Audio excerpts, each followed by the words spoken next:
Reseptor tekan 15 per cm. Ya.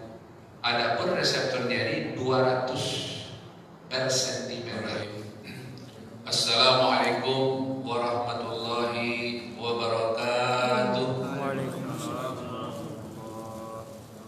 Alhamdulillahilladzi anzala Ramadan syahrul rahmah wa syahrul maghfirah wa 'idkum minan nar. Asyhadu an la ilaha illallah wa asyhadu anna Muhammadan abduhu wa rasuluh sallallahu alaihi wasallam ala nabiyyi ba'd. Amma ba'du, wa qala Allah ta'ala fil Qur'anil Karim. Bismillahirrahmanirrahim. Innal ladzina kafaru bi ayatina sawfa nuslihim nar kullama nadijat juluduhum baddalnahum juludan ghayraha liyadhuqul 'adab innallaha kana 'azizan hakima. Sadaqallahul 'azim. Masyarul hadirin, bapak-bapak, ibu-ibu yang dimuliakan Allah, puji dan syukur kita panjatkan kehadirat Allah Subhanahu wa taala. Kita bapak dan ibu terpilih jadi hamba-hamba Allah yang insya Allah tahun ini akan Allah pertemukan dengan bulan yang mulia, penghulu segala bulan dalam satu tahun, bulan Ramadan, yang insya Allah dalam perhitungan hisab akan jatuh pada tanggal 1 Maret besok bersamaan dengan 1 Ramadan. Dan kita menunggu nanti juga ru'yatul hilal. Nanti amanah yang kita amalkan terpulang kepada keyakinan kita masing-masing. Bapak dan Ibu yang dimuliakan Allah, tadi pagi subuh saya berjalan ke beberapa masjid seperti biasa, kan, mencari di mana ada wirid subuh hari Ahad. Ternyata 3 masjid yang saya temui tadi pagi itu udah tutup. Jadi ada di masjid-masjid tertentu yang sudah ditutup. Wirid itu sudah di semacam kegiatan yang ada penutupan gitu. Jadi beruntung kita di sini tidak ada istilahnya wirid tutup, kan? Jadi setelah datang masuk Ramadan nanti berlanjut dengan wirid Ramadan. Karena kebutuhan kita terhadap makanan batin kita itu melebihi daripada kebutuhan kita terhadap makanan fisik. Berkurangnya makanan fisik hanya akan melemahkan kita dalam tempoh waktu yang tidak lama. Kalaupun kita tidak dapat makanan sama sekali, maka kita akan berakhir kehidupan kita. Tapi insya Allah di akhirat nanti kita akan sejahtera hidup kita, Bapak dan Ibu. Tapi berkurangnya makanan batin akan menjauhkan kita dari trek perjalanan kita, dan na'udzubillahi min dzalik, mungkin kehidupan kita akan sesat sampai hari tua dan sampai kita dipanggil oleh Allah Subhanahu wa taala. Maka kebutuhan kita terhadap makanan batin ini tidak seharusnya kita batas-batasi. Seberapa kita kuat dan kita akan mengejar terus ilmu itu di mana adanya. Man salaka tariqan yantami'u fihi 'ilman sahalallahu lahu tariqan ilal jannah. Barang siapa yang bergerak, ya, dia suatu jalan yang di jalan itu dia akan mencari ilmu, maka Allah akan mudahkan jalannya menuju surga. Bapak dan Ibu yang dimuliakan Allah, mungkin karena wirid rutin kita setiap Ahad malam ini yang terakhir sebelum Ramadan, mungkin akan lebih baik kalau kita mengadakan pemanasan, Bapak dan Ibu. Pemanasan tentang apa yang akan kita kerjakan di bulan Ramadan besok itu. Dan tentu kami akan tetap membahasnya dari perspektif ayat-ayat kauniyah. Apa yang kita bisa lihat dengan mata kepala kita di tubuh dan di fisik kita, Bapak dan Ibu. Nanti di bulan Ramadan juga akan banyak guru kita akan membahas tentang hikmah dan kemanfaatan, ya, kegiatan kita selama Ramadan, puasa, ya, kemudian qiyamul lail itu dari perspektif kesehatan mungkin akan banyak juga. Tapi kami konsisten akan membahasnya dari perspektif ya hikmah ya di belakang ayat-ayat kauniyah yang terkait dengan Ramadan ini. Intinya tujuan akhir daripada latihan 1 bulan penuh di bulan Ramadan adalah ketika kita bisa melatih kembali kalbu kita. Ketika dia bisa mengendalikan diri kita, maka itulah keselamatan. Inna fil jasadi mudghah fa idza salahat salahal jasadu kullu wa idza fasadat fasadal jasadu kullu ala wahyal qalb. Sesungguhnya di dalam diri itu ada sebongkah daging yang apabila dia baik maka baiklah seluruh tubuh, dan apabila dia rusak maka rusaklah seluruh tubuh manusia. Maka ketahuilah ala wahyal qalb, itulah yang dikatakan dengan hati. Ini Bapak dan Ibu, kalau kita lihat secara zahir ini agak rumit juga, karena pengertian hati secara zahir itu yang kita kenal selama ini adalah yang berdenyut di rongga dada. Yang berdenyut di rongga dada dalam bahasa sehari-hari kita namanya jantung sebenarnya. Jadi kalau kita terkejut, gelisah hati kita, dia berdenyut lebih cepat jantung itu. Nah, itu yang dimaknai dengan hati selama ini. Sebenarnya bahasa Arab kalbun itu adalah jantung. Kalau kita sekali waktu mungkin ada yang mau mencari hati onta misalnya ke Timur Tengah ya, ke negeri-negeri Arab, maka kalau diminta kalbun jamal yang dikasih orang adalah jantungnya. Jadi kalbun itu adalah hati. Kalau kita ingin melihat bagaimana hubungan antara hati jantung itu dengan yang mengendalikan seluruh tubuh kita, ini dibahas secara panjang lebar oleh Imam Al-Ghazali dan buku Ihya Ulumuddin, khususnya dalam bab hal-hal yang menyelamatkan, itu bab tentang keajaiban hati. Jadi Bapak dan Ibu yang dimuliakan Allah, mungkin kita ambil ujung pelajaran daripada bab bahasan tentang keajaiban hati itu adalah roh kita itu mengendalikan kehidupan badan zahir kita ini adalah di jantung, di sudut kiri atas jantung. Dalam bahasa medis namanya ada sinoatrial node. Disitulah sinyal-sinyal kehidupan dikirim dari roh kepada jasad kita. Nah, untuk pengendalian gerakan jantung. Jadi kalau Bapak dan Ibu tiba-tiba darahnya berdesir, jantungnya berdenyut lebih cepat, darah berdesir itu adalah kondisi jiwa. Jantung berdenyut lebih cepat adalah respon tubuh kita terhadap kondisi kejiwaan kita. Apakah terkejut, ketakutan, stres. Nah, perintah jiwa tadi turun ke fisik melalui sudut jantung yang bernama sinoatrial. Bapak dan Ibu yang dimuliakan Allah, sesungguhnya apa yang kita katakan sebagai pemanasan menjelang Ramadan ini adalah kita kembali mengkaji bahwa hati kita yang akan kita latih selama 1 bulan penuh di bulan Ramadan itu, Bapak dan Ibu, awalnya dipanggil sebagai orang beriman. Dalam surah Al-Baqarah ayat 183 itu dipanggil orang beriman. Ya ayyuhalladzina amanu kutiba alaikumusiyam. Jadi hanya orang beriman yang dipanggil untuk berpuasa, karena berpuasa itu adalah upgrading dari orang beriman naik ke atas menjadi orang mukminin, menjadi orang muklis, orang yang muksinin, kemudian muklisin, dan terakhir tingkat paling tinggi itu adalah muttaqin. Jadi tak mungkin itu dipanggil kepada orang yang tidak beriman. Sekedar baru masuk ke dalam wilayah Islam tapi belum membangun iman, itu susah dipanggil untuk puasa. Nah, Bapak dan Ibu, inilah apa namanya sudah menjadi pembicaraan kita sehari setiap bulan puasa ya, bahwa orang berpuasa itu dia mampu mengalihkan dirinya ketika tidak ada seorang pun yang melihat. Kalau anak-anak Bapak dan Ibu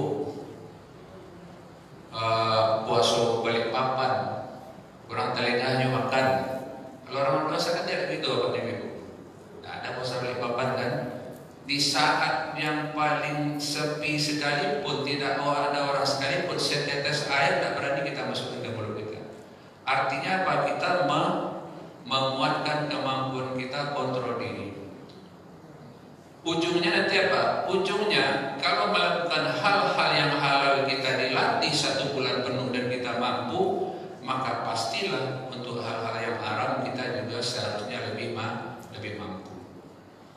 Nah sekarang dalam konteks itu Bapak dan Ibu, kita akan melihat menurunkannya, istilahnya membreakdown, memecah ya inti masalah kemampuan mengontrol diri, imsakun nafs itu ke dalam perbuatan fisik zahiriah yang bisa kita lihat, yang ibu bisa saya lihat, bapak saya lihat, dan bapak juga bisa melihat saya. Ini apa wujud kerja zahir daripada badan kita dalam rangka melatih hati kita supaya kita bisa imsakun nafs, menahan nafsu. Sebelum kita lanjutkan Bapak dan Ibu, kita bersalawat kepada Rasulullah SAW. Allahumma salli ala Muhammad wa ala ali Muhammad kama shallaita ala Ibrahim wa ala Ibrahim fil alamin innaka Hamidum Majid. Bapak dan Ibu yang dimuliakan Allah, hati kita punya pasukan. Artinya yang mengeksekusi daripada apa maunya hati. Ada tangan, ada kaki, ada mulut, dan kadang-kadang mata juga bisa Bapak dan Ibu. Telinga juga bisa. Tapi di satu sisi hati kita memiliki reseptor atau intel ya, atau pasukan pencari data. Dalam bahasa fisik disebut dengan panca indera. Dia indera yang mengenal lingkungan, memberi informasi ke hati kita. Nanti dipilah oleh hati, kemudian hati memberikan kesimpulan mau apa kita dengan kondisi yang sedang berlangsung di sekitar kita. Yang didapat data itu oleh indera kita, apa yang kita kenal sebagai panca indera. Nah, panca indera yang paling besar bapak-bapak dan ibu ketahui itu perannya mungkin setuju mengatakan semua mata ya. Mata yang paling besar perannya, paling banyak memberikan informasi ke hati kita. Begitu juga telinga mungkin, tapi mungkin mata lebih besar daripada telinga karena mata cakupannya lebih luas ya, informasi. Tapi pada malam hari ini Bapak dan Ibu, saya memberi informasi bahwa sesungguhnya ada indera yang cakupan pekerjaannya memberi informasi untuk pengambilan keputusan oleh hati itu juga sangat besar, dengan sangat kompleks malah daripada mata. Apa itu Bapak dan Ibu? Kulit. Mungkin tidak pernah terbayang Bapak dan Ibu kulit selama ini ya. Malah banyak di antara kita ya, orang-orang dewasa yang sudah memais ini dan menzalimi kulit. Bagaimana menzalimi kulit Mas Pak? Menampakkan kulit kita ini yang merupakan aurat ke orang lain, kan menzalimi kulit. Nanti dia akan memberikan kesaksian. Kesaksian dia inilah yang kemudian sekali waktu membuat sahabat-sahabat tercengang. Di dalam sebuah majelis Bapak dan Ibu, Rasulullah duduk mungkin di sela-sela jeda bicara dengan sahabat-sahabat, kemudian Rasulullah tersenyum, kemudian tertawa kecil. Sahabat bertanya, kenapa kau tersenyum dan tertawa ya Rasulullah? Kata Rasulullah, kan saya mendengar percakapan seseorang di hadapan pengadilan Allah Subhanahu wa Ta'ala. Dia memprotes kepada Allah ketika disidang di Yaumul Mizan, kan dia mengatakan, ya Allah, Engkau yang Maha Adil, hari ini saya tidak ingin mendapatkan keterangan dari orang lain tentang perilaku saya selama hidup di atas dunia. Saya ingin keterangan itu didapat dari badan diri saya sendiri. Oh baik, kalau gitu baik. Kan disuruh bicara tangannya. Al-yawma nakhtimu ala afwahihim wa tukallimuna aydihim wa tashhadu arjuluhum bima kanu ya'malun. Pada hari itu tidak berkata lagi mulut, tapi yang berkata adalah tangan, dan menjadi saksi pada saat itu kaki tentang apa-apa yang dilakukan selama hidup. Yaumala yanfa'u malu wala banun illa man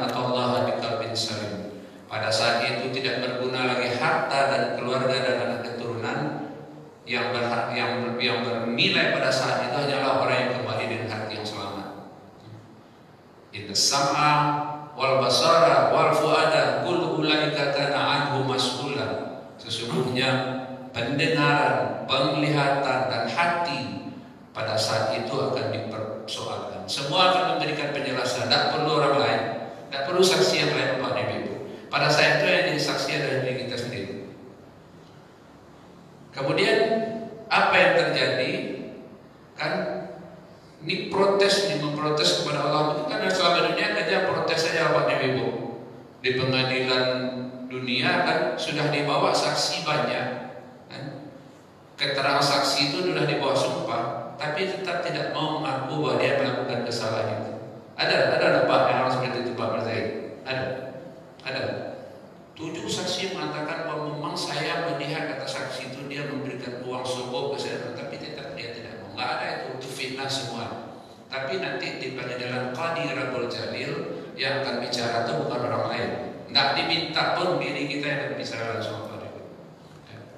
Sehingga terkejutlah orang yang memprotes ini. Berkata dia kepada kulitnya, wa qalu li juludihim lima syahidtum alaina. Berkata dia kepada kulitnya, kenapa kamu memberikan kesaksian terhadap diri saya? Bagaimana kamu bisa memberi kesaksian? Katanya kepada kulitnya sendiri. Wa qalu li juludihim, berkata dia kepada kulitnya, kenapa kamu bisa memberi kesaksian? Qalu antakana Allahu alladzi antaka kulli syai'. Bapak Ibu baca dalam surah Al-Fussilat ayat 21. Dalam tafsir surah Al-Fussilat ayat 21, tafsir Ibnu Katsir dijelaskan seperti tadi bahwa Rasulullah itu tersenyum mendengar itu, kan, menyampaikan kepada sahabat, tersenyum. Tidak ada orang bertekad dan kulitnya di yaumul hisab, pada hari hisab. Jadi Bapak dan Ibu-ibu, ternyata kulit itu memberikan kesaksian luas sekali. Kenapa dia bisa memberikan kesaksian luas? Karena kulitnya juga luas. Mata kecil Bapak dan Ibu, tapi dia bisa melihat. Telinga kecil, dia bisa mendengar. Tapi kulit memenuhi semua permukaan tubuh kita. Termasuk kulit, ada derivatnya Bapak dan Ibu, rambut dan kuku, itu kulit juga. Kemudian ketika dia berlipat ke dalam bagian tubuh kita yang tersembunyi, namanya mukosa. Ada mukosa mulut, ada mukosa hidung. Di mukosa mulut ada kemampuan mengencap di lidah. Maka ada satu indera di situ namanya indera pengencap, mengenal rasa pahit, manis, asam, asin. Kemudian di lipatan dia ke dalam hidung namanya mukosa hidung. Di situ juga ada indera khusus yang mengenal bau, penciuman. Satu indera lagi. Kemudian di kulit indera perasa, kan? Kemudian di mata dan telinga indera penglihatan, indera pendengar. Ada 5 semua. Tapi ternyata dari 5 indera yang diberikan Allah Subhanahu Wa Taala sebagai ayat kauniyah dia, bukti kebesaran Allah itu, kulit rupanya yang paling kompleks banget. Makanya ini pesan kepada ibu-ibu terutama ya, kulit ini ibu-ibu. Kenapa kita itu dibatasi betul oleh penampakan kulit kita? Karena kulit itu kan memberikan kesaksian paling banyak nanti. Selama ini kita agak enteng, agak buka sedikit. Ya, itu aurat. Dia akan catat itu semua kejadian-kejadian itu. Jadi ada 3 pasukan kulit ini Bapak dan Ibu, ya, yang akan mencatat semua kegiatan hidup kita ini semenjak kita memahami sampai kita meninggal. Yang satu namanya termoreseptor, yang kedua namanya mekanoreseptor, yang ketiga namanya nosiseptor. Biarlah sedikit kita pakai istilah-istilah medis Bapak Ibu ya, sedikit saja. Karena tidak akan rumit-rumit, saya jelaskan bahasa Indonesia ini. Mekanoreseptor itu artinya Bapak Ibu, kulit mengenal sentuhan dan tekanan. Kalau bersalah kita kira-kira bersentuhan atau bertekanan, Bu? Pak, kalau kita bersalah bersentuhan tangan kita atau bertekanan kuat? Sekedar bersentuhan ya. Yang bertekanan kapan? Main gulat, judo, silat, tinju, bola, berantem, bertabrakan badan, itu yang merupakan tekanan. Atau kita bekerja menggunakan tekanan. Kulit menerima sensasi tekanan. Sentuhan itu namanya di kulit ada reseptor yang memberikan informasi bahwa kulit kita ini bersentuhan. Namanya reseptornya Meissner. Ya. Kalau tekanan namanya reseptornya Pacini. Ini nama orang-orang yang menemukan alat gambar. Jadi kalau dia sentuhan namanya Meissner, tekanan namanya Pacini, maka perkontakan kulit kita dengan orang lain ini dicatat oleh mereka dan dibawa ke pengadilan akhirat nanti. Apa konteksnya ini dengan pengadilan akhirat? Pernah tak kulitnya menyentuh yang bukan haknya untuk disentuh? Ya. Tidak haknya untuk disentuh. Bisa lah Pak ibu-ibu bersalaman. Tidak ada hak kita bersalaman kalau bukan dengan muhrim. Maka Meissner akan mencatat nanti. Buat 30 kali di tahun 2024 itu dia bersalaman dengan bukan muhrimnya. Tekanan namanya tadi Pacini. Reseptor Pacini akan mencatat nanti berapa kali tangan kita ini menekan orang lain secara zalim, atau malah kita yang menerima tekanan, disikut, dipukul, ditendang, itu dicatat oleh reseptor Pacini. Itu namanya Bapak dan Ibu, ya, pasukan hati di kulit di bidang mekanoreseptor, reseptor makanik, persentuhan dan tekanan. Yang kedua apa? Yang kedua adalah reseptor termal atau termoreseptor. Kulit mengenal dingin dan panas. Dingin dan panasnya Pak Ibu, hati-hati betul. Ini yang akan perlu saya sampaikan ini. Ya. Reseptor dingin itu di kulit namanya Krause. Yang nemukan dulu Mr. Krause, jadi dikasih nama dia. Reseptor Krause ini Bapak dan Ibu ya, kan ini kan beberapa hari ini hari dingin Bapak Ibu ya, banyak hujan malam kan. Begitu berbunyi alarm, ini sudah kita setel alarm nih Bapak Ibu. Kita setel alarm jam 4 atau jam setengah 4 kan, terasa dingin. Udah nanti lah tadi selimut lagi ke atas. Udah jam setengah 5 mau buka selimut dingin, tarik lagi, masih lama setengah jam lagi ada waktu subuh. Nah, kemudian tertidur atau terbangun tapi sudah terlambat daripada sholat berjamaah. Ini dicatat oleh Krause Bapak dan Ibu. Dia ngasih informasi betapa kita dimainkan dengan sempurna perasaan kita oleh setan, sehingga lepaslah segala keutamaan sholat subuh berjamaah. Bapak dan Ibu yang muliakan Allah, sering dibilang oleh guru kita dan kami juga pernah menyampaikan dulu sebelumnya, bahwa salat subuh berjamaah itu kemuliaannya sama seperti kan salat malam satu malam penuh. Ka'annama sholata kan hulu keseluruh malam itu kita salat sama nilai dengan salat subuh berjamaah. Jadi kalau hilang salat subuh kita berjamaah, Bapak Ibu bayangkanlah mampu tak kita bertahajud dari selesai salat isya sampai salat subuh. Segitulah kemuliaan salat subuh berjamaah. Apalagi nanti kalau dilanjutkan dengan kegiatan mengisi waktu menjelang syuruk, ya, menjelang syuruk dengan majelis ilmu, dengan baca Al-Quran, dengan zikir, maka akan bertambah lagi keutamaannya seperti kita melaksanakan ibadah haji dan umrah. Tamat kata Rasulullah, sempurna. Bayangkan Bapak dan Ibu, sholat subuh ditambah dengan majelis syuruk sampai kita melaksanakan sholat sunat isra 2 rakaat, seperti kita sepanjang malam beribadah ditambah lagi haji dan umrah. Ini lepasnya Bapak dan Ibu kalau kita dikalahkan oleh rasa dingin. Ini catat oleh si Krause. Organ tipis yang hanya bisa kita lihat dengan mikroskop di kulit kita Bapak dan Ibu. Catat itu. Berapa kali kita kalah dan berapa kali kita bisa mengalahkan rayon setan.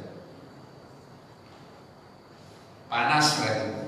Termoreseptor selanjutnya panas. Kulit kita merasakan panas. Kita bisa mengradasi panas karena di kulit kita ada namanya reseptor Ruffini. Kalau tadi tekanan keras namanya Pacini, kalau panas ini namanya Ruffini. Dia mencatat bagaimana panas tadi bisa mengalahkan kita ketika panas itu datang walaupun intensitas yang tidak begitu kuat. Apa contohnya Pak? Sholat subuh. Ada di rumahnya lah, pagi hari kan padu kalau sampai ini saja di rumah saya. Kalah kita Bapak Ibu. Dicatat oleh reseptor Ruffini. Apalagi panas-panas yang bukan sekedar sekedar menghilangkan keutamaan, tapi panas yang menimbulkan kezaliman. Kita menggunakan panas untuk menyiksa orang, ya, atau kita menjadi korban daripada adanya panas yang ditempelkan ke kulit kita. Itu semua dicatat oleh reseptor huruf ini.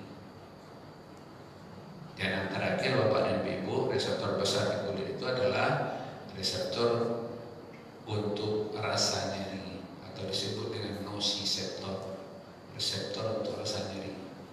Jadi kalau intensitas tekanan tulah uap pada Bapak Ibu, intensitas rasa panas sudah sangat tinggi atau dingin itu sangat berlebihan, maka yang kita rasakan tidak lagi sebagai tekanan panas atau dingin, tapi nyeri. Maka Allah siapkan lagi satu reseptor nyeri, supaya Bapak Ibu, tubuh kita terlindungi dari kebinasaan. Kalau dibiarkan tekanan itu, kalau hanya sekedar tekanan, reseptor tekanan, kan, tapi tidak menimbulkan rasa nyeri, maka mungkin tubuh kita adaptif aja, padahal dia udah rusak. Begitu juga misalnya tersentuh oleh jarum yang tajam. Kalau sekedar tahu kita disentuh saja nggak bisa, akan membahayakan diri kita. Jarum akan menusuk dan menimbulkan darah. Maka Allah jadikan satu reseptor lagi, reseptor rasa sakit, namanya free nerve ending. Dan yang hebatnya Bapak dan Ibu, karena ini pelindung tubuh kita, Allah jadikan reseptor rasa sakit itu paling banyak jumlahnya. Untuk setiap senti permukaan kulit kita Bapak dan Ibu, bayangkan 1 senti sebesar kuku, tidak sampai sebesar kuku saya nih Bapak dan Ibu, 1 senti ya. Itu terdapat 200 reseptor rasa nyeri, free nerve ending.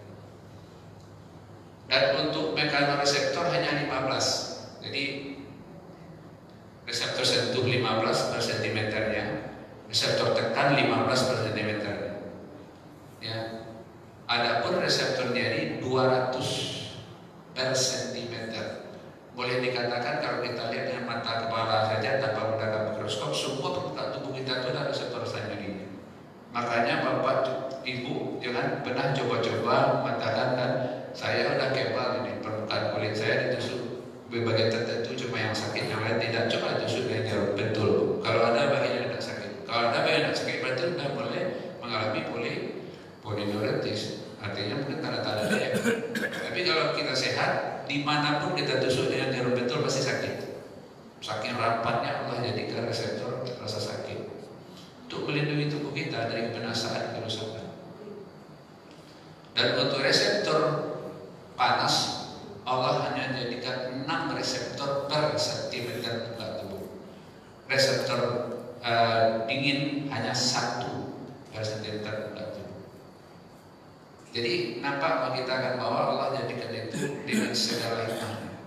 Ini dibanyakan karena fungsinya lebih vital dan lebih diperlukan oleh tubuh kita untuk keselamatan. Bapak Ibu yang dimuliakan Allah, orang yang mau mempelajari ini dengan sungguh-sungguh dan kemudian mendapat informasi bahwa ini sudah dibahas dalam Al-Quran, matanya terbelalak Bapak dan Ibu. Begitu dibacakan kepadanya, innal ladzina kafaru bi ayatina sawfa nuslihim nar. Sesungguhnya orang-orang kafir terhadap ayat-ayat kami, mereka akan dimasukkan ke dalam neraka. Kullama nadijat juluduhum baddalnahum juludan ghairaha. Setiap kali kulitnya itu hangus, terbakar, hancur dimakan oleh api neraka, maka akan diperbaiki kulitnya itu kembali dengan yang lain. Liyadzuqul azab, supaya dirasakannya azab. Jadi Bapak dan Ibu yang merasakan sakit itu kulit Bapak dan Ibu. Ya, kalau beberapa tahun yang lewat kan ada nyanyi Bapak, sakitnya tuh di sini, ya itu. Sakitnya tuh di sini, enggak ada sakit di dada Bu. Jantung kita itu kalau kita keluarkan, kita potong, itu tidak ada terasa sakit, kecuali di kulitnya namanya perikardium. Ya, tidak ada sakit di jantung. Ada pula yang lakukan beberapa tahun yang lalu, sakitnya itu di sini, tidak ada itu sakit itu. Ya. Kemudian otak kita juga jaring otak itu kalau dipotong tidak ada rasa sakit. Yang ada di mendingannya, kulit otak itu. Makanya biasanya kalau orang yang mengalami migrain, ya, karena tekanan yang meningkat, ya, hipertensi, karena terasa sakit di kepala, bukan pada jaring otaknya, tapi pada kulitnya.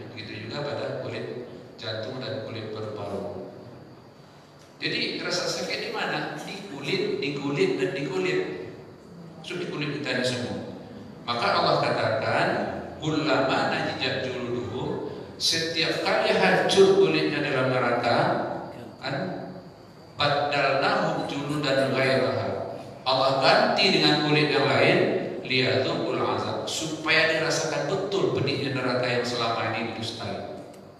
Yang selama ini dengan bangga melawan perintah Allah, yang selama ini berani menantang di atas. Rasakan betul kulit. Di Bapak dan Ibu yang dimuliakan Allah, entah ada di antara kita atau tidak yang pernah mengalami luka bakar. Kalau ada bisa menceritakan. Luka bakar itu Bapak Ibu, kalau dia ada pada grade 3, lapis ketiga, sudah melewati setelah tumbas salin bagian paling bawah dari kulit, rasa sakitnya hilang. Luka bakar itu akan terasa sangat sakit kalau dia level 1 dan 2. Kenapa level 1 dan 2 terasa sakit? Karena saraf perasa itu masih bagus, belum rusak. Tapi kalau sudah melewati stadium basali namanya, saraf yang merasakan sakit itu udah ikut terbakar. Jadi nggak ada rasa sakit lagi. Dan rasa sakit, ya, akibat luka bakar itu adalah intensitas rasa sakit yang paling hebat. Atas dasar itu Allah melarang, mengharamkan membunuh dengan cara membakar. Karena itu adalah pekerjaan Allah. Jangan manusia melakukan pekerjaan Allah. Biarlah membakar itu adalah hukuman di neraka aja nanti. Di dunia ini jangan orang dibakar, jangan binatang dibakar. Jangan pernah. Haram hukumnya membunuh, walaupun membunuh binatang yang dihalalkan dengan cara dibakar. Karena itu adalah hak Allah, prerogatif Allah nanti di akhirat. Memberikan rasa sakit kepada orang yang melawan hari ini, kan itu biarlah Allahnya nanti. Kalau sekarang manusia karena kesalahan dia harus dihukum mati, maka Allah memberikan jalur kisas itu adalah dengan cara dipenggal, tapi tidak boleh dibakar. Bapak dan Ibu dimuliakan Allah, kan? Orang yang hatinya terbuka, Bapak dan Ibu, begitu mendengar ayat ini seperti kejadian pada tahun 1981 di dalam forum ilmiah kedokteran Arab Saudi Arabia Medical Conference, ya.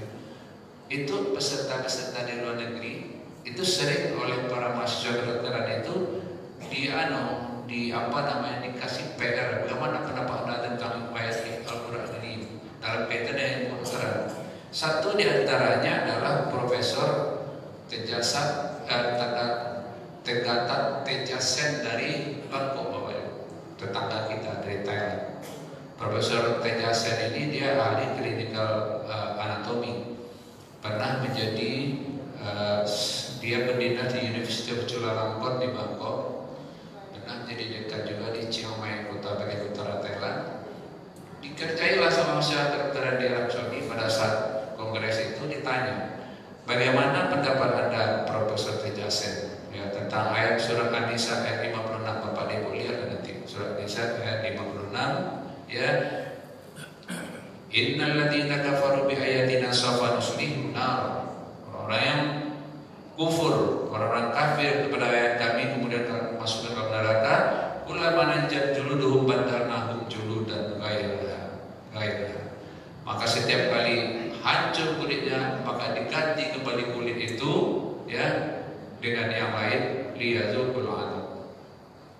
Terbuka hijabnya Bapak dan Ibu, orang muda yang satu ini, Profesor Tejasen ini, karena dia ahli betul, dia mendalami masalah dermatologi ini, neurodermatologi, saraf-saraf yang ada di kulit.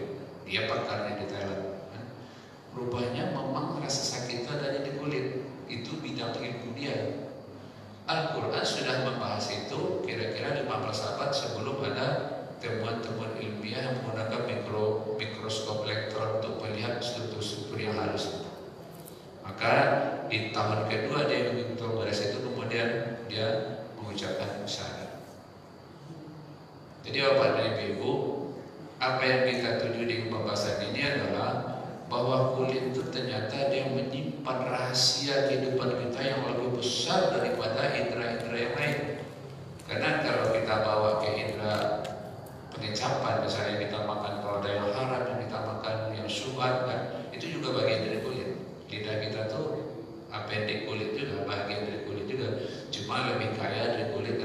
bisa membedakan rasa asin, asam, pedas kan?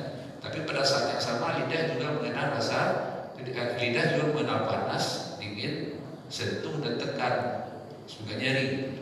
Jadi lidah lebih kompleks sebagaimana dalam lubang hidung kita lebih kompleks. Bagian dari kulit lebih kompleks sehingga melahirkan satu kemampuan dihitung sebagai satu indera, indera penciuman dan indera pengecap. Jadi Bapak dan Ibu yang dimuliakan Allah, besok kita akan memasuki bulan Ramadan, kita akan mengalami revitalisasi, penguatan kembali semua fungsi-fungsi yang mendukung kehidupan batin kita. Batin yang mana? Itu yang dikatakan terus setiap bulan Ramadan guru kita, inna fil jasadi mudghah wa idza salahat salahal jasadu kullu wa idza fasadat fasadat jasadu kullu. Sesungguhnya dalam diri itu ada sepotong daging yang apabila dia baik-baiklah keseluruhannya, dan apabila dia rusak, rusaklah keseluruhannya. Imam Ghazali mengatakan itulah dia ruh yang bersambungan dengan fisik di jantung, di sudut kiri atas jantung yang dalam bahasa medis disebut sebagai sinoatrial. Nah, itu yang akan direvitalisasi insyaallah. Dan ternyata tempat penampungannya, data-data dosa-dosa kita ini, kalau masih berbuat dosa kita banyak sekali. Tidaknya dosa mata dan dosa telinga. Yang selama ini yang kita pahami secara lebih populer itu kan menjaga mata, menjaga telinga. Nggak pernah dibahas menjaga kulit sama Bapak Ibu. Menjaga mata, menjaga telinga dan lidah. Selalu tiga itu menjadi utama. Dua sebagai reseptor, satu sebagai eksekutor. Reseptor adalah mata dan telinga, eksekutor lidah. Karena lidah ini berbahaya juga ada Bapak Ibu kan. Ya, aksarul khataya minan nasi bil lisani. Sebagian besar dari dosa-dosa manusia itu datang dari lidah. Dia datang tahu nih Bapak lidah ini. Nah, kita sudah masuk kepada pembahasan-pembahasan yang agak lebih spesifik. Memang dosa paling banyak itu nanti muncul dari lidah, tapi sebelum dosa itu muncul dia mendapatkan informasi yang kemudian melahirkan dosa lidah. Apa itu? Dari mata dan dari telinga. Dan ternyata informasi itu lebih banyak lagi yang disediakan oleh kulit, sehingga di yaumil akhir itu memproteslah manusia yang rugi tadi, yang menyesal dia hidupkan. Wa qalu li juludihim, berkatalah dia kepada kulitnya, lima syahidtum alaina, kenapa kalian bersaksi terhadap saya pada hari ini dalam keadaan jelek seperti ini? Qalu antakanallahu alladzi antaka kulli syai'. Kami berkata ini karena kami dibikin bisa berkata oleh Allah. Di dunia dulu tidak bisa berkata, kulit Bapak dan Ibu tidak bisa berkata, maka dia tidak memprotes ketika orang tidak buka-buka Bapak dan Ibu, tidak protes ya. Karena dia belum bisa berkata.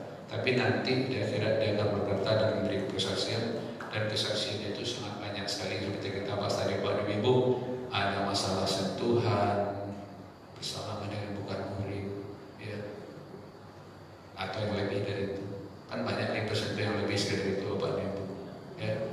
Kemudian tekanan, memukul orang, menendang orang, atau kita yang menjadi korban dari tekanan, ya. Kemudian ketakutan terhadap dingin pada saat dimana kita harus mengeksekusi, ketakutan terhadap panas. Ini semua datanya ada pada kulit. Dan kemudian rasa nyeri, rasa sakit. Mana rasa sakit itu menunjukkan berapa sih kekuatan intensitas pengabdian kita ketika ada ujian-ujian rasa sakit. Ini itu yang kita bahas Bapak dan Ibu. Kalau ada yang kita diskusikan dalam 2-3 menit terakhir, silakan Bapak dan Ibu. Waktu kita sekarang jam waktu isya kita 19:43, 2-3 menit lagi. Ada yang mau kita diskusikan Bapak dan Ibu?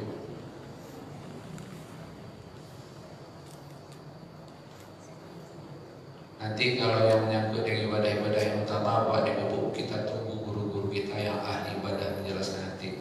Kami hanya menjelaskan apa yang akan kita siapkan dalam konteks fisik kita. Ya, bahwa Ramadan itu kita akan merevitalisasi semuanya, mata kita, telinga kita, lidah kita, termasuk kulit. Karena pada saat itulah semuanya itu akan kita kembalikan kepada daripada fungsinya yang sesungguhnya, di mana lidah tadi kan kata Rasulullah SAW, la yu'minu, la tidak beriman kepada hari akhir kan apabila orang tidak menjaga lidahnya. Tidak beriman kepada hari akhir apabila tidak memuliakan tetangga, dan tidak beriman kepada Allah dan hari akhir orang yang tidak memuliakan tamu.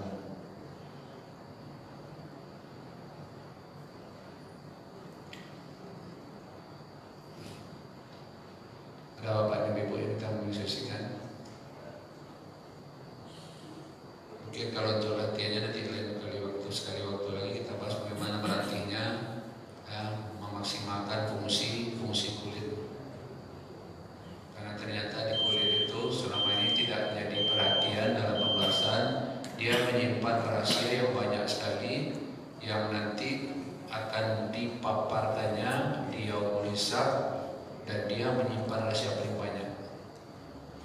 Karena banyak sekali aktivitas tubuh kita ini yang bersentuhan dengan kulit. Itu yang bisa kita sampaikan kepada Ibu. Kalau belum ada yang kita diskusikan sekarang, mungkin dari waktu kita diskusikan.